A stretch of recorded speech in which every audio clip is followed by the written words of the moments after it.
Okay, welcome grade 8s to the extra lessons for chapter 5, functions and relationships. Now this chapter is very similar to chapter 4, it's just a different way of representing it, okay? So if we're looking at functions and relationships, we're looking at graphs, we're looking at relationships between two variables, okay? So I first want to go through the different ways of representing relationships, okay? So you guys saw in the previous extra lessons video that I made use of flow diagrams. So this just means I put in a term, I times it by a certain number, and I added a certain number to get my output. So this on this side was my input values, and this was my output values. Okay, if I put this into a table, we also did that. Okay, I had my term on top, so that was my input, so I put in, okay, and I got an output.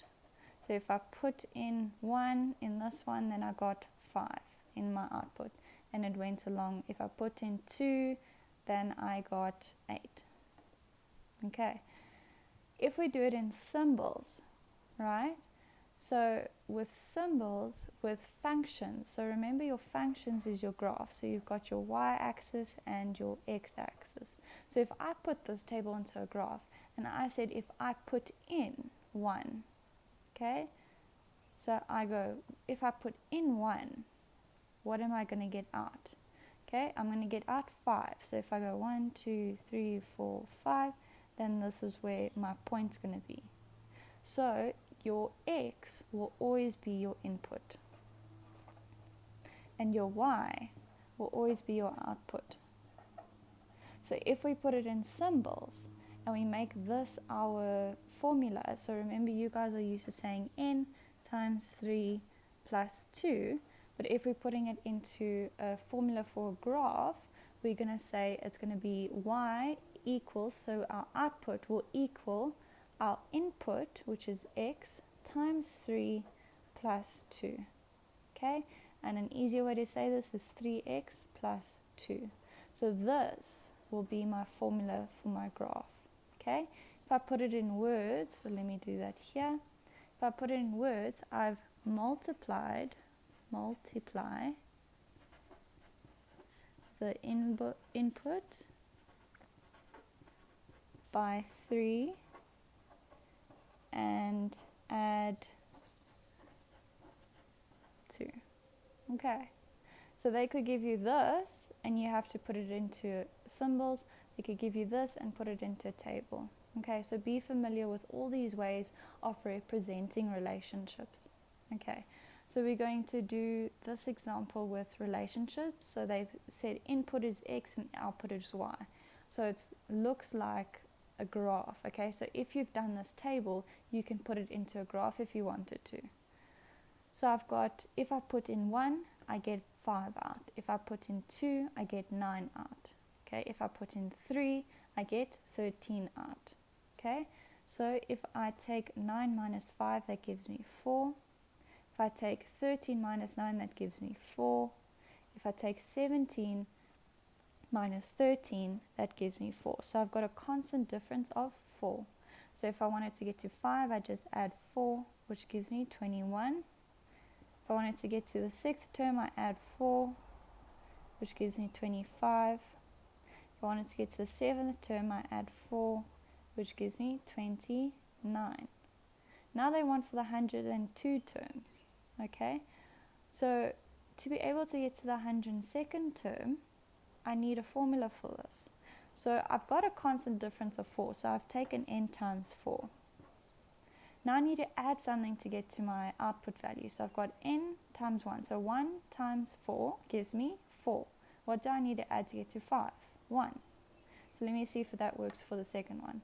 2 times 4 gives me 8, plus 1 gives me 9. So I'm going to add 1. So if I wanted the 102nd term, I say 102 times 4 plus 1. Okay, so I go 102 times 4, and that will give me 102 times 4 gives me 8 408 plus 1, so this will give me 409. So I know my 102nd term will give me 409 as an output. Okay, so it said complete the table, so we've done that now. So write down the rule in words. So basically this was our rule, right? So we just say multiply the input by 4 and add, so that's add 1. So that's just given an instruction of what happened here, so what we did here. Then it says write down the formula in terms of x and y. So remember, you're used to writing it as n, but now they want it in terms of x and y. Okay, so what did we get? We said we can get our output, which is y, by saying x, so I put in x times 4 plus 1. So this gives me y is equal to 4x. Remember, we can write x times 4 as 4x plus 1. I want you guys to get used to writing it in this form because this is going to carry you throughout your high school career. Okay, then it says represent the table as a flow diagram. So this is the flow diagrams that we've been doing. So what's the first thing that happens to our input? Okay, because remember, these are our input values. The first thing that happens is we're timesing by 4. The second thing that happens is we're adding 1 to get our output values. Okay, so if we put in 1, we're going to get times it by 4 plus 1 gives us 5. If we put in 2 times 4 plus 1 gives us 9. Put in 3 times 4 plus 1 gives us 13. Okay, so now it says determine y if x is equal to negative 7. So this will be easy because we've got our formula. So if we write our formula down, then I can tell myself, what do I have? They've told me that x is equal to minus 7. So where x is, I'm going to put in negative 7.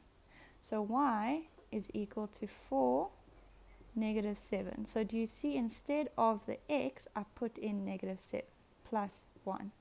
And now I just solve that. So y is equal to positive 4 times negative 7. So positive times a negative is a negative. 4 times 7 is 28. So negative 28 plus 1.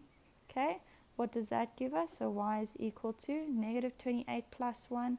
So remember, if you look at a timeline, and this is negative 28, and we're adding 1, that gives us negative 27. So negative 27 is our answer. So I know if I put in negative 7, I'll get out negative 27. Now they swapped it around. So they say determine x. So determine your input value, so what you put in, if your output value is 53. Okay, so I write down my formula, y is equal to 4x plus 1. And I see, what do I have? I've got y. So wherever y is, I'm going to put 53. So 53 is equal to 4. Do I have x? No, because it says determine x. So that's what I'm looking for. Plus 1. And then we're going to solve for x. So we want to isolate x, get x on its own. So the first thing I need to do is, because I've got a plus 1 here, I need to take that plus 1 to the other side. So 53 minus 1 is equal to 4x. So 53 minus 1 is 52 is equal to 4x. Now I've got 4 times x here, and I want to get x by itself. So I've times it by 4, so I need to divide by 4. Okay, and that gives me 4 divide, so I can cancel these out, which just gives me x. 52 divided by 4 gives me 13. So I know that my input value would have been 13 to get 53 out. So I hope this makes sense. It's very similar to chapter 4. It's just a different way of representing it. I hope that you guys understand, and please let me know if you don't.